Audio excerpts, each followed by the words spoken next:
نحمده ونصلي ونسلم على رسوله الكريم أما بعد فأعوذ بالله من الشيطان الرجيم بسم الله الرحمن الرحيم ومن يطع الرسول فقد أطاع الله صدق الله مولانا العلي العظيم وصدق رسوله النبي الأمين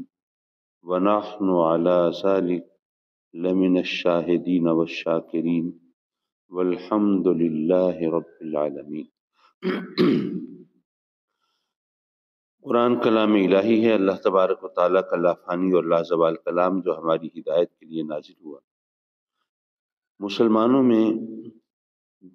ایک فرقہ ایسا بنا جو آج بھی وہ اہل قرآن کے حوالے سے اپنے آپ کو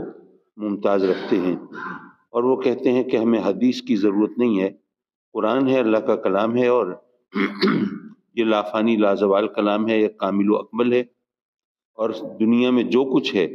وہ خشک ہے یا تر ہے، صحیح سب کچھ قرآن مجید میں موجود ہے۔ تو جب ہمیں قرآن مل گیا تو اب ہمیں کسی اور چیز کی ضرورت نہیں۔ ہمارے ہاں وہ فرقہ جو ہے وہ پرویز نام کا ایک شخص تھا جو کہ کچھ عرصہ پہلے یعنی چند برس پہلے دنیا سے رخصت ہوا، اور اس کے حوالے سے لوگ پرویزی کہلاتے تھے۔ تو انہوں نے یہ چیز زیادہ زور شور سے اس کا پرچار کیا، اور ظاہر ہے کہ جب قرآن کے کامل و اکمل ہونے کی بات ہو رہی ہو، اور بات ہو رہی ہو کہ یہ قرآن مکمل ہے، یہ اللہ کا کلام ہے، اور اس کے کوئی کمی نہیں ہے، کوئی کوتاہی نہیں ہے، کوئی نقص نہیں ہے، اور ہمارے لیے قرآن اللہ کا کلام کافی ہے، تو ظاہر ہے کہ ایک مسلمان جو ہے اس کا انکار کیسے کر سکتا ہے کہ قرآن کافی نہیں ہے؟ لیکن یہ کوئی نہیں سوچتا کہ قرآن کافی تو ہے، لیکن کیا ہر کسی کے لیے کافی ہے؟ قرآن مجید ہم سب پڑھتے ہیں تو کیا قرآن سے وہ مفاہیم، وہ مطالب اور اس کے وہ اسرار و رموز جو مفسرین نکالتے ہیں، کیا ہم نکال سکتے ہیں؟ کیا اس کے مفہوم و معنی کی تہ میں جس طرح علماء پہنچتے ہیں کیا ہم پہنچ سکتے ہیں؟ تو جب ہر ایک کے لیے اس کی تفہیم ایک برابر نہیں ہے تو پھر یہ کہنا کہ نہیں جی بس ہمارے لیے قرآن کافی اور ہمیں کسی اور چیز کی ضرورت نہیں ہے، یہ کس حد تک درست ہو سکتا ہے؟ بلکہ اس کو تو ایک عام آدمی بڑی آسانی سے سمجھ سکتا ہے۔ دیکھیے قرآن مجید اگر اٹھا کر دیکھیں تو قرآن میں ہمیں ظاہر ہے کہ نماز کا حکم دیا ہے اللہ نے کہ نماز پڑھو، لیکن پورے قرآن میں کہیں 5 نمازوں کا لفظ تو نہیں دکھا سکتے آپ کہ اللہ نے فرمایا ہو کہ دن میں 5 نمازیں تم پر فرض ہیں، ہمیں بتایا ہو کہ جناب نمازوں کی اتنی تعداد ہے اور ہر نماز کی اتنی رکعتیں ہیں۔ ہم جو پڑھتے ہیں کہ بھئی فجر کی 2 سنتیں ہیں اور پھر 2 فرض ہیں، اور ظہر کی اسی طرح، چلیے سنتوں کو چھوڑ دیجئے، آپ صرف فرائض کی بات ہی کر لیجئے،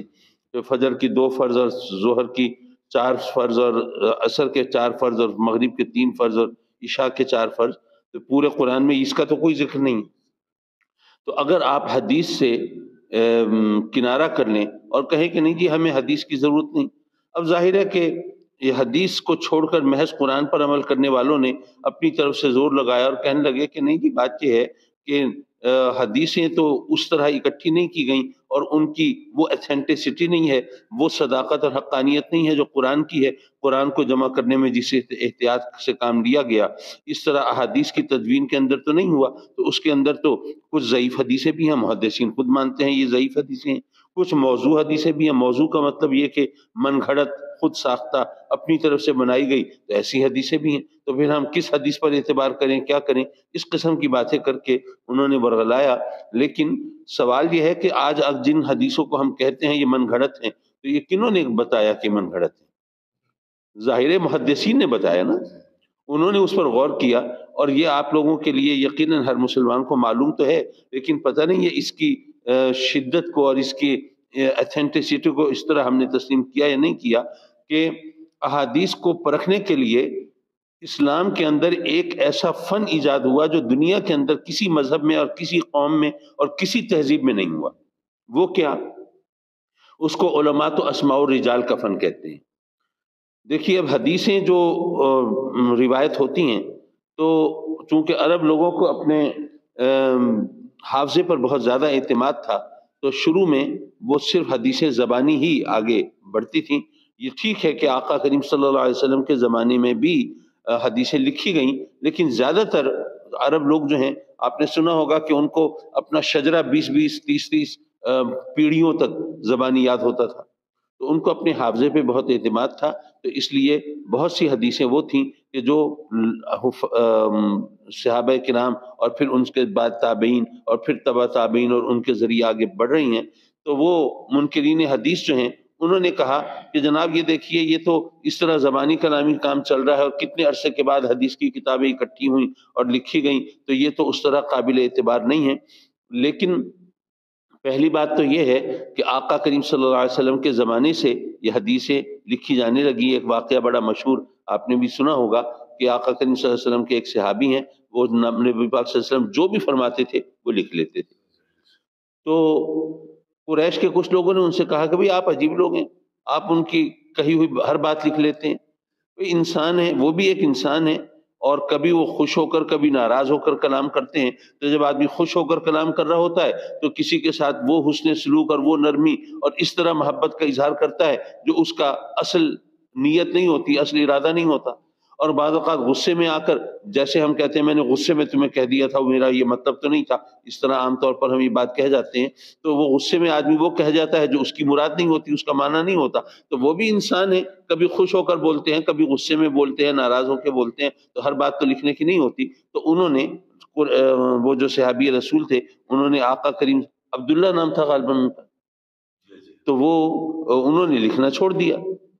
تو آقا کریم صلی اللہ علیہ وسلم نے ان سے پوچھ لیا کہ بھئی تم پہلے میری تمام باتیں جو بھی میں کرتا تھا وہ لکھ لیتے تھے، اب میں دیکھتا ہوں تم نہیں لکھ رہے، کیا وجہ ہے؟ تو انہوں نے بتایا کہ جی قریش کے چند لوگوں نے مجھے بتایا کہ جی وہ بھی بہرحال ایک انسان ہے، بشر ہیں، اور کبھی راضی ہو کر کبھی ناراض ہو کر بول دیتے ہیں، ہر چیز تو نہیں لکھنے کے قابل ہوتی. تو آقا کریم صلی اللہ علیہ وسلم نے اپنے دہن مبارک کی طرف اشارہ کر کے فرمایا کہ قسم ہے مجھے اس ذات کی جس نے مجھے پیدا کیا کہ اس دہن سے تو حق کے سوا کچھ نکلتا ہی نہیں.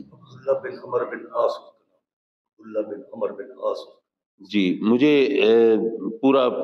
تفصیل سے نام یاد نہیں تھا، تو صرف عبداللہ کا تو میرے ذہن میں تھا کہ عبداللہ نام تھا ان کا. تو یہ واقعہ سنانے کا مقصد یہ تھا کہ آقا کریم صلی اللہ علیہ وسلم کے زمانے سے بھی حدیثیں لکھی جا رہی تھیں، لیکن یہ آقا کریم صلی اللہ علیہ وسلم نے یہ اہتمام ضرور کیا کہ آپ نے بتایا کہ بھئی یہ قرآن ہے، قرآن کی حفاظت کا، ہاں بھئی وہ کون سی صورت ہے، یہ جو آیت اس وقت نازل ہوئی یہ اس صورت میں کہاں درج کرنی ہے، اس کا ایک علیحدہ نظام جاری فرمایا. اور اگر آپ حدیث کا انکار کر دیں تو قرآن کو بھی نہیں مان سکتے، کیونکہ قرآن کس نے بتایا کہ یہ اللہ کا کلام ہے؟ جبریل نے آ کے ہمیں تو نہیں بتایا، یہ تو آقا کریم صلی اللہ علیہ وسلم نے ارشاد فرمایا نا. اب ایک ہی ہستی ہے، وہ ویسے کلام کریں تو وہ حدیث ہے، کسی کے بارے میں وہ فرمائے کہ یہ قرآن ہے، اللہ کا کلام ہے، اس کو لکھ دو، تو ہمارے سامنے تو وہی ہستی ہے نا، اور تو کوئی نہیں ہے. تو آپ ان کے ایک کلام کو تو مان لیں کہ یہ اللہ کا کلام ہے، یہ تو ہم مانتے ہیں، اور یہ جو بات انہوں نے کہی ہے نہیں، اس کا ہم اعتبار نہیں کرتے کیونکہ یہ تو حدیث ہے. بات تو دونوں انہی کے دہن اقدس سے نکلی ہیں، انہی کی زبان مبارکہ سے نکلی ہیں، تو ایک کو آپ مانیں دوسرے کو نہ مانیں، آپ کے پاس معیار کیا ہے؟ اور پھر ویسے بھی ہم ذرا دیکھیں، ہم یعنی جو چیزیں اسلام کے شعائر میں ہیں، اذان کا کوئی انکار کر سکتا ہے مسلمان؟ لیکن اذان دینے کا حکم ذرا قرآن میں کہیں دکھا دیجیے، کہیں نہیں ہے. اسی طرح بے شمار چیزیں ہیں، وہ تو آپ زکوٰۃ ہم سب دیتے ہیں، اب زکوٰۃ کی مقدار کیا ہے؟ زکوٰۃ کا حکم تو ہے لیکن مقدار کیا ہے؟ وہ 40واں حصہ، یہ قرآن میں تو اس کا ذکر نہیں ہے. حج کا حکم تو ہے لیکن یہ بھی قرآن میں کہیں ذکر نہیں ہے کہ جی یہ حج کس دن کرنا ہے. یعنی باقی جو تفسیر ہے، جو ارکان حج ہیں، جو اس کے احکام ہیں، ان کی بات تو اپنی جگہ، وہ صرف اس دن کا تعین بھی قرآن مجید کے اندر نہیں ہے کہ جناب یہ حج جو ہے 9 ذی الحجہ کو ہوگا، یہ نہیں ہے اس میں. تو کہنے کا مطلب یہ ہے کہ ہم اگر قرآن حدیث سے کنارہ کر لیں تو ہم قرآن کو بھی نہیں مان سکتے، اس پر عمل بھی نہیں کر سکتے. ہم نماز نہیں پڑھ سکتے، نماز کس طرح پڑھنی ہے؟ صلاۃ کا جو لفظ ہے، اگر آپ عربی زبان کی لغت اٹھا کر دیکھیں تو صلاۃ کے بہت سے معنی ہیں. اسلام سے پہلے صلاۃ کا مطلب یہ جس طرح ہم نماز ادا کرتے ہیں یہ تو نہیں تھا، بلکہ صلاۃ کا ایک مطلب کولہے مٹکانا بھی ہے، جیسے آدمی تھرکتا ہے میوزک پر اور اس طرح، وہ بھی صلاۃ کے معنی میں لکھا ہوا ہے. اب اگر کوئی خدا نہ خواستہ معاذ اللہ کوئی ڈانس کر رہا ہو، کہہ رہا ہو کہ جی میں تو نماز پڑھ رہا ہوں، میں تو صلاۃ ادا کر رہا ہوں، تو ظاہر ہے کہ عجیب مذہب کا خیز بات ہو جائے گی۔ تو کہنے کا مطلب یہ تھا کہ حدیث کے بغیر ہم قرآن پر بھی عمل پیرا نہیں ہو سکتے، اسی لیے قرآن مجید میں رب کائنات نے فرمایا کہ وما آتاکم الرسول فخذوہ وما نہاکم عنہ فانتہوا، میرا محبوب جو تمہیں عطا کرے وہ لے لو، اور جس سے منع کرے اس سے باز ہو جاؤ۔ یہ تمہیں حق نہیں ہے یہ سوال کرو کہ جی یہ حدیث ہے یا قرآن ہے، ہمیں تو قرآن نے یہی کہا نا کہ جو بھی آقا کریم عطا فرمائے وہ تم لے لو، اور جس سے وہ رکنے کو کہہ دیں، باز رہنے کو کہہ دیں، اس سے باز رہو۔ تو اب یہ جو میں نے آیت کا ایک حصہ آپ کے سامنے خطبے میں تلاوت کیا کہ وَمَن يُطِعِ الرَّسُولَ فَقَدْ أَطَاعَ اللَّهَ، ذرا اس پر بھی تھوڑا سا غور کیجئے۔ اللہ نے فرمایا کہ جس نے رسول کی اطاعت کی اس نے دراصل اللہ کی اطاعت کی۔ اس کو ایک اور انداز سے بھی سمجھا جا سکتا ہے۔ ہمارے سیاسی ماحول کے اندر آپ دیکھیں کہ ہم بعض اوقات جس شخص کو آپ کے علاقے کے اندر کوئی ایم این اے، ایم پی اے یا کونسلرشپ کے لیے کھڑا ہوا، آپ نے اس کو ووٹ دیے، ووٹ دینے کے بعد پھر آپ نے اس کو اور احسان بھی جتایا کہ بھئی ہم نے آپ کو ووٹ دیے تھے، ہم آپ کے سپورٹر ہیں، آپ کے ووٹر ہیں، ہم نے آپ کے نام کے نعرے لگائے تھے، لوگوں کو بھی قائل کیا تھا، کنوینسنگ کی تھی آپ کے لیے، تو آپ جناب ہمارا یہ کام کریں، یہ مسائل حل کریں، ہماری یہ دعوت قبول کریں، یہ کریں وہ کریں۔ ظاہر ہے کہ ہمارا ایک دستور ہے دنیا میں۔ تو اسی طرح اب آقا کریم صلی اللہ علیہ وسلم نے جب اسلام کی طرف لوگوں کو بلایا تو اب ذرا سوچئے کہ وہ ماحول جو تھا وہ تو سب بت پرستی کا تھا، وہ تو کفر و شرک کا ماحول تھا۔ اب اس میں جن لوگوں نے آقا کریم صلی اللہ علیہ وسلم کی دعوت کو قبول کیا تو گویا باقی تمام ماحول سے بغاوت کر کے اور تمام لوگوں کی مخالفت مول لے کے پھر انہوں نے یہ کام کیا نا۔ تو وہ صحابہ کرام وہ بھی تو کہہ سکتے تھے کہ جناب اگر ہم آپ کا ساتھ نہ دیتے تو اسلام اس طرح کیسے پھیلتا، ہم آپ کے نام کا کلمہ نہ پڑھتے تو یہاں پر اللہ اور اس کے رسول کے احکام جو ہیں ان کو غلبہ کیسے ملتا اور یہ دین کا پرچار کیسے ہوتا۔ تو رب کائنات نے قرآن میں فرما دیا کہ جس نے میرے محبوب کی اطاعت کی نا، میرے محبوب پر احسان نہ جتائے کہ ہم نے جناب آپ کی اطاعت کی، آپ کا حکم مانا اور آپ کے پیغام کو قبول کیا اور آپ کا کلمہ پڑھا اور اس طرح آپ کا ساتھ دے کر ہم نے اسلام کی ترویج و اشاعت میں ہم نے کوئی حصہ لیا ہے، نہیں، تم نے میرے محبوب کی اطاعت نہیں کی، تم نے تو میری اطاعت کی ہے نا۔ اب اگر ہمت ہے تو مجھ پر احسان جتا کے دکھاؤ۔ احسان تو میرا ہے کہ میں نے تمہیں ہدایت دی ہے، تم کفر و شرک کی تاریکیوں میں بھٹک رہے تھے، تمہیں سیدھا سچا راستہ دکھا دیا، صراط مستقیم پر تمہیں بلا لیا، تو احسان تو میرا ہے۔ تو اللہ تبارک و تعالیٰ نے ہمیں اسی طرح اطیع اللہ، اللہ نے حکم دیا کہ اللہ کی اطاعت کرو، لیکن سوال یہ ہے کہ اللہ کی اطاعت ہم کیسے کریں گے؟ ہمارے پاس تو براہ راست تو اللہ کی طرف سے حکم نہیں آئے گا۔ اللہ کی اطاعت تو تبھی کریں گے نا جب آقا کریم صلی اللہ علیہ وسلم ہمیں اللہ کا حکم پہنچائیں گے۔ تو پھر آگے اللہ تبارک و تعالیٰ نے وَأَطِيعُوا الرَّسُولَ کہ اللہ کی اطاعت کرو اور اللہ کے رسول کی اطاعت کرو، کیونکہ اللہ کے رسول کی اطاعت ہی تو اللہ کی اطاعت ہے۔ تو اس لیے ہم حدیث کو ایک طرف رکھ کے ہم وہ اس قرآن کی احکام پر عمل نہیں کر سکتے۔ اس لیے ہمارے لیے دیکھیے بعض اوقات یہ تو علماء کی باتیں ہیں جو مجھے اس طرح پتہ نہیں کہنی چاہیے یا نہیں کہنی چاہیے، لیکن بعض احکام ایسے ہیں جہاں پر اللہ کے واضح احکام کے علاوہ آقا کریم صلی اللہ علیہ وسلم اگر کسی کو ریلیف دیں تو اس کا کسی نے انکار نہیں کیا۔ ایک مشہور حدیث آپ نے سنی ہوگی کہ ایک صحابی آقا کریم صلی اللہ علیہ وسلم کی بارگاہ میں حاضر ہوئے اور رمضان کا مہینہ تھا، روزہ ٹوٹ گیا ان سے اور وہ حاضر ہوئے اور عرض کی کہ آقا اب کیا کروں میں؟ سرکار نے فرمایا کہ بھئی 60 روزے رکھو، اور یہ بھی آپ کے علم میں ہوگا کہ یہ 60 روزے یہ ایسے نہیں کرنا کہ جناب یہ ہفتہ بھر رکھ لیا، چلو پھر تھوڑا سانس لے لی، گیپ دے دیا، اور پھر جناب 2 ہفتے رکھ لیا، مہینہ رکھ لیا، اس طرح کلیکٹیولی اکٹھے کر کے 60 روزے کر لیے، نہیں، وہ کنزیکٹیو روزے، مسلسل روزے، اس میں درمیان میں کوئی وقفہ اور کوئی گیپ نہیں دے سکتے آپ۔ اگر 59 روزے رکھنے کے بعد ایک دن آپ نے چھوڑ دیا اور پھر کہا کہ اچھا جی میں پرسوں رکھ لوں گا، تو وہ آپ کو پھر 60 کی گنتی دوبارہ شروع کرنی پڑے گی۔ بہرحال میں نے صرف یہ مسئلہ بتایا ہے آپ کو۔ تو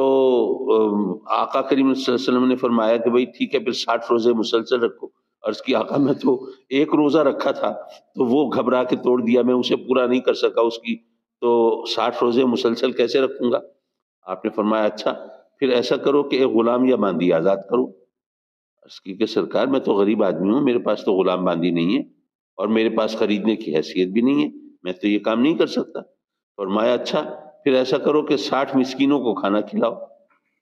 عرض کی آقا میں تو خود غریب مسکین ہوں، اپنا بچوں کا پیٹ پالنا مشکل ہے، گھر میں تو 2 وقت چولہا نہیں جلتا، 60 مسکینوں کو کھانا میں کہاں سے کھلاؤں گا؟ اب ظاہر ہے کہ اللہ کی طرف سے تو 3 صورتیں آئی ہیں نا کفارے کی، روزے کی۔ جو رمضان کا فرض روزہ، یہ بھی آپ کے علم میں ہو کہ اگر کوئی دوسرا روزہ ہو، بے شک وہ واجب ہی کیوں نہ ہو، جیسے کوئی منت کا روزہ ہے، کچھ ہے، اگر وہ آدمی توڑ دے تو اس پر اس طرح کفارہ نہیں ہے جس طرح رمضان کے فرض روزے کو توڑنے کا کفارہ ہے۔ اور یہاں پر مسئلہ یہ بھی بتاتا چلوں کہ اگر روزہ کسی مجبوری کی وجہ سے، مثلا بیماری کی وجہ سے یا کسی اور وجہ سے توڑنا پڑے، تو اس طرح روزہ توڑا جا سکتا ہے کہ کفارہ لازم نہ آئے۔ اس کا طریقہ یہ ہے کہ آپ کسی ایسی چیز کو کھا کر روزہ توڑیں جو کہ کھانے کی چیز نہیں ہے۔ مثلا آپ کو یہ سن کے عجیب لگ رہا ہوگا، کھانے کی چیز نہیں ہے وہ کیسے بھی روزہ توڑیں؟ مثلا ٹالی کی، شیشم کے درخت ہیں، ٹالی کے درخت ہیں، ان کے پتے تو ہم میں سے کوئی نہیں کھاتا، تو اگر وہ اس کے پتے چبا کے اور اس کا رس چوس کے، اس سے روزہ تو ٹوٹ گیا نا، لیکن وہ چونکہ ہمارے کھانے کی چیز نہیں ہے اس لیے اس سے کفارہ ہم پر لازم نہیں آئے گا۔ لیکن اگر اس کی جگہ ہم سلاد کے پتے کھائیں یا پان کا پتا کھا کے روزہ توڑیں تو ظاہر ہے کہ اس سے پھر کفارہ بھی لازم آئے گا۔ تو اسی طرح یہ بھی آپ کو بتا دوں کہ روزے کی نیت تو رات سے ہی، سحری کے وقت سے ہی کر لینی چاہیے، اور ظاہر ہے اس کا ثواب بھی زیادہ ہے۔ لیکن اگر فرض کیجئے کہ آپ نے سفر کرنا تھا،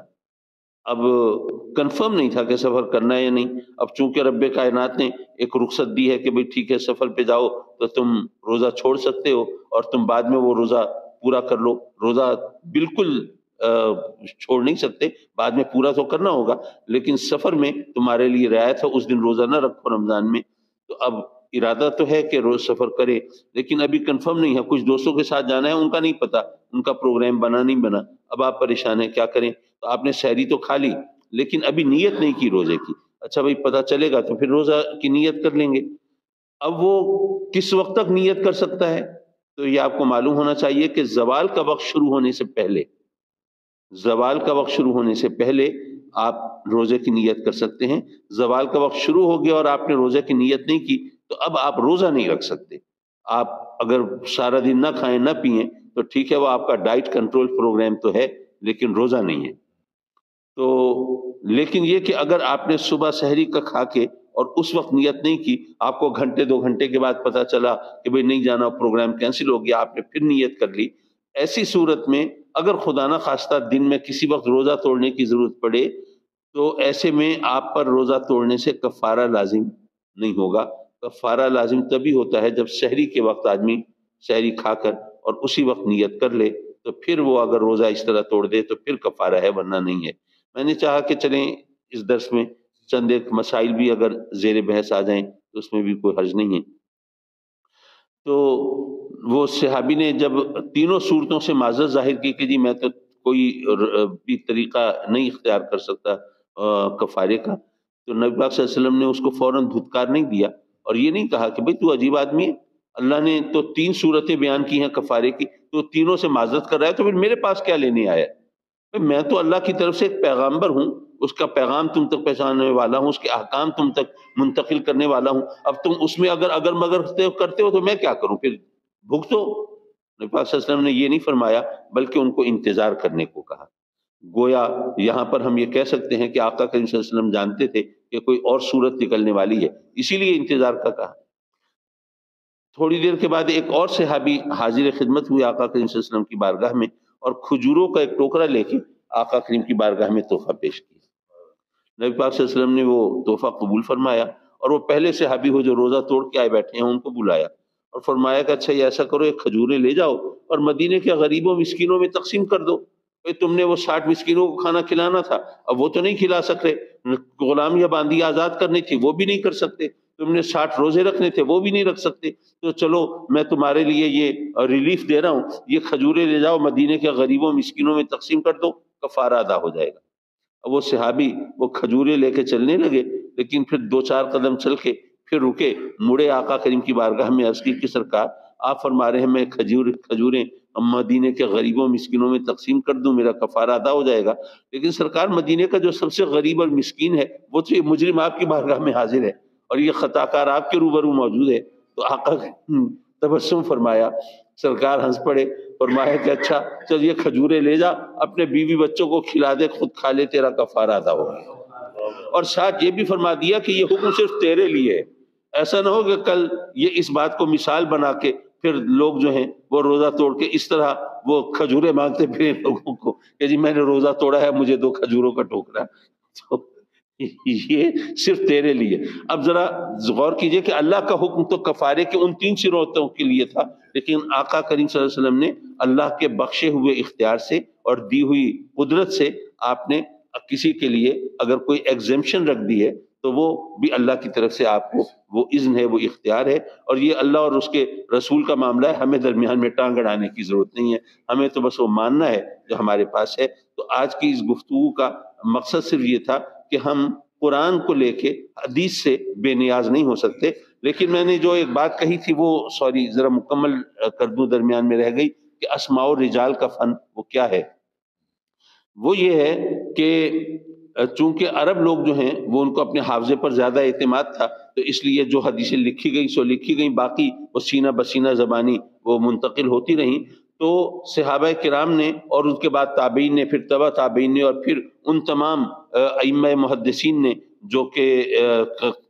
حدیثیں جمع کی، تو اس میں انہوں نے یہ دیکھا کہ حدیثیں کس کس نے روایت کی ہیں۔ ظاہر ہے جو صحابی رسول ہیں وہ تو صحابی ہیں، ان کے بارے میں تو یہ گمان نہیں کیا جا سکتا کہ آقا کریم صلی اللہ علیہ وسلم سے کوئی غلط بات منسوب کریں گے۔ اور اس کے بعد پھر تابعین، تبع تابعین، پھر تبع تابعین، وہ ان سب کے، ان حضرات نے، علماء کرام نے سب کے احوال نقل کیے۔ وہ جو راوی ہے حدیث کا، اس کے حالات کیا ہیں، وہ کس خاندان سے تھا، اس کی عادات کیا تھیں، اس کا عقیدہ کیا تھا، اس نے کیا کبھی زندگی میں جھوٹ بولا تھا؟ اگر کبھی کسی راوی حدیث سے یہ ثابت ہو جائے کہ اس نے جھوٹ بولا تھا، تو اس کی بیان کردہ احادیث کو موضوع قرار دے دیا جاتا ہے، بھئی اس سے جھوٹ ثابت ہے، کیا پتہ اس نے جھوٹ آقا کریم صلی اللہ علیہ وسلم کی ذات سے منسوب کیا ہو، اس لیے اس کی کہی ہوئی حدیث جو ہے یہ قابل اعتبار نہیں ہے، موضوع ہو سکتی ہے۔ اگر کسی صحابی سے یہ ثابت ہوا ہو کہ جی وہ ذرا بات کرتے ہوئے ذرا تھوڑا سا تڑکا لگا دیتا تھا، بات میں ذرا حاشیہ آرائی کر دیتا تھا، ذرا بڑھا چڑھا کے رنگ آمیزی کر دیتا تھا، تو ایسی کوئی بات ثابت ہوئی تو اس حدیث کو ضعیف قرار دے دیا کہ چونکہ یہ ذرا اپنی طرف سے کچھ بڑھا دیتا تھا زیب داستان کے لیے، بات کو زیادہ خوشنما بنانے کے لیے، وہ الفاظ کو ہی بڑھا دیتا تھا، تو اس لیے اس کی جو بیان کردہ حدیث جو ہے یہ ضعیف ہو سکتی ہے، اس لیے اس پر اس طرح اعتبار نہیں کیا جا سکتا۔ تو اس طرح ایک ایک راوی، اب ہزاروں راوی ہیں، ہزاروں تو حدیثیں ہیں، اور ایک ایک حدیث کو ظاہر ہے کہ کئی راوی وہ بیان کرتے ہیں، تو وہ جو ہزاروں راوی ہیں حدیثوں کے،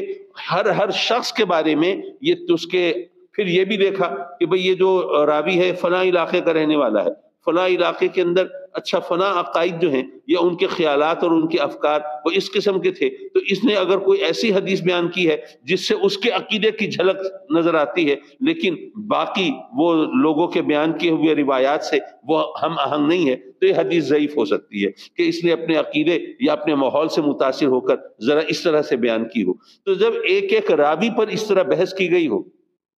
اس کے عقیدے کو دیکھا گیا ہو، اس کے خاندان کو دیکھا گیا ہو، اس کے ذاتی کردار کو دیکھا گیا ہو، اور یہ دیکھا گیا ہو کہ کبھی جھوٹ تو نہیں بولا تھا، یہ بات بڑھا چڑھا کے بیان تو نہیں کرتا تھا، اور اس کے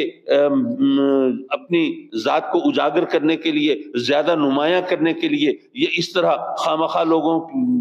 کے سامنے اپنی شیخی تو نہیں بغارا کرتا تھا۔ تو اگر اس قسم کی چیزیں ایک ایک راوی کے حالات کتابوں میں لکھے ہوئے ہیں، تو اس کی روشنی کے اندر وہ آپ نے فیصلہ کیا کہ جناب یہ حدیث جو ہے یہ صحیح ہو سکتی ہے یا نہیں ہو سکتی، تو اس کے بعد پھر جا کر اس کے جو حدیث کا متن ہے اس میں کہا کیا گیا ہے اس کے اوپر غور کیا۔ اگر کوئی حدیث ایسی ہوئی کہ جو اس اسلام کے اصولوں سے یکسر متصادم دکھائی دی کہ نہیں جی یہ تو اسلام، قرآن کے، اللہ کے احکام، آقا کریم صلی اللہ علیہ وسلم کے فرامین اور باقی حدیثیں یہ ان سے ٹکراتی ہے، اور یہ تو اگر اس کو ہم صحیح مانیں تو باقی جو قرآن کے اصول ہیں وہ غلط ثابت ہوتے ہیں، تو پھر اس کو اپنے متن اور اپنے موضوع کے حوالے سے پھر اس کو تسلیم نہیں کیا جائے گا۔ تو جب اتنی احتیاط کی گئی ہو کہ ایک ایک آدمی کے بارے میں چھان پھٹک کی گئی ہو اور ایک ایک حدیث کے ایک ایک لفظ پر غور کیا گیا ہو، یہ اسلام کے اصولوں سے متصادم تو نہیں ہے، تو ایسی صورت میں پھر حدیث کو اگر آپ قابل اعتبار نہ مانیں تو ظاہر ہے کہ سوائے ضد اور کٹ حجتی کے اس کے اور کوئی نتیجہ نہیں نکلتا۔ تو رب کائنات ہمیں قرآن اور حدیث دونوں سے صحیح طور پر ہدایت پانے کی توفیق عطا فرمائے۔ ویسے تو اگر آپ اس چیز کو دیکھیں نا، بعض لوگ ہیں وہ کہتے ہیں، معاف کیجئے یہ ایک بات ذہن میں آئی کہ جی جو منکرین حدیث ہیں وہ بھی کہتے ہیں جو حدیث قرآن کے مطابق ہوگی وہ ہم قبول کر لیں گے۔ اب سوال یہ ہے کہ خود قرآن میں جیسے ایک جگہ رب کائنات فرماتا ہے کہ انک لا تہدی، اے محبوب تو ہدایت دینے والا نہیں، ایک جگہ فرماتا ہے انک لتہدی، بے شک تو ہی ہدایت دینے والا ہے۔ اب یہ تو معاذ اللہ اگر اس میں سے ایک حدیث ہوتی تو آپ اس کو اٹھا کر فوراً موضوع قرار دیتے، اب چونکہ قرآن ہے تو اب اس میں پھر تدبیر دینی پڑی کہ جہاں فرمایا کہ تو ہدایت دینے والا نہیں، وہ کیوں فرمایا؟ وہ اس لیے کہ اگر ہدایت کو ٹوٹل آقا کریم کی ذات سے منسوب کر دیا جائے تو جن کو ہدایت نہیں ملی وہ الزام دیں گے کہ وہ انہوں نے ہدایت نہیں دی، ہم کیا کریں؟ وہ دیتے تو ہمارا مسئلہ حل ہو جاتا۔ اور جہاں پر آقا کریم کی طرف ہدایت کو منسوب کیا گیا وہاں پر واضح حکم ہے کہ ظاہر ہے کہ اللہ کی طرف سے ہدایت تو آقا کریم کے ذریعے ہی مل رہی ہے نا، تو آپ اپنی مرضی کی اور اپنی خواہشات کی ٹانگ نہیں اڑا سکتے کہ نہیں یہ بات اس طرح سے نہیں ہو سکتی، اگر ایسا ہوتا تو ہمارا یہ نقصان ہو جاتا، فلاں ہوتا۔ نہیں، آقا کریم نے جو فرما دیا بس اس کو ماننا ہے، اسی سے تمہیں ہدایت ملے گی۔ تو دونوں چیزوں کو پھر کمپیئر کر کے اس کا مفہوم اس طرح اخذ کیا گیا۔ لیکن اگر یہ دونوں آیتیں قرآن کے اندر نہ ہوتی تو ظاہر ہے کہ اس میں سے کسی ایک کو جو حدیث کے طور پہ آتی تو اس کا لوگ انکار کر دیتے۔ تو کہنے کا مطلب یہ تھا کہ قرآن کے اندر بھی بسا اوقات ایسی چیزیں ہوتی ہیں جن کو سمجھنے کے لیے اور جن کی تطبیق کے لیے پھر علماء کی اور ان کی رہنمائی کی ضرورت ہوتی ہے، اس لیے ہمیں اپنی عقل کی ٹانگ نہیں اڑانی چاہیے۔ اللہم صلی علی سیدنا و مولانا محمد وعلی آل سیدنا و مولانا محمد وبارک وسلم وصلی علیہ۔ ربنا آتنا فی الدنیا حسنہ وفی الآخرۃ حسنہ وقنا عذاب النار۔ میرے مولا اپنے کرم سے ہمیں قرآن سے اور حدیث سے صحیح ہدایت عطا فرما، مولا اپنے کرم سے ہمیں گمراہی سے محفوظ فرما، میرے مولا شیطان کے وسوسوں سے بچا، میرے مولا ہمیں اپنی عقل اور اپنی سمجھ پر بھروسہ کر کے میرے مولا قرآن اور حدیث میں کسی تصرف سے محفوظ رکھنا اپنے کرم سے، میرے مولا ہماری حاجت روائی فرما، مشکل کشائی فرما، جو بھی مشکلات ہیں آسان فرما دے، جو بھی مسائل ہیں حل فرما دے، جو بھی ہمارے خواب ہیں ان کی اچھی تعبیریں دکھا دے، جو بھی ہماری نیک خواہشات ہیں ان کی تکمیل کا راستہ دکھا دے، ہمارے گھروں کو اپنی رحمتوں سے بھر دے، خوشیوں سے بھر دے، ہمارے بچوں کو بھی نیک اور سعادت مند کر دے۔ اس ماہ رمضان کی رحمتیں برکتیں زیادہ سے زیادہ سمیٹنے کی توفیق عطا فرما اور اس کو ہمارے لیے شاہد خیر بنا۔ مولا ہمیں بتایا گیا ہے کہ رمضان بھی شفاعت کرے گا، تو ہمیں اس کی شفاعت سے بھرپور حصہ عطا فرمانا اور ہمیں اس کے احترام کی توفیق عطا فرمانا۔ آمین آمین آمین یا رب العالمین۔ وصلی اللہ تعالی علی خیر خلقہ ونور عرشہ محمد وآلہ وصحبہ اجمعین، آمین برحمتہ۔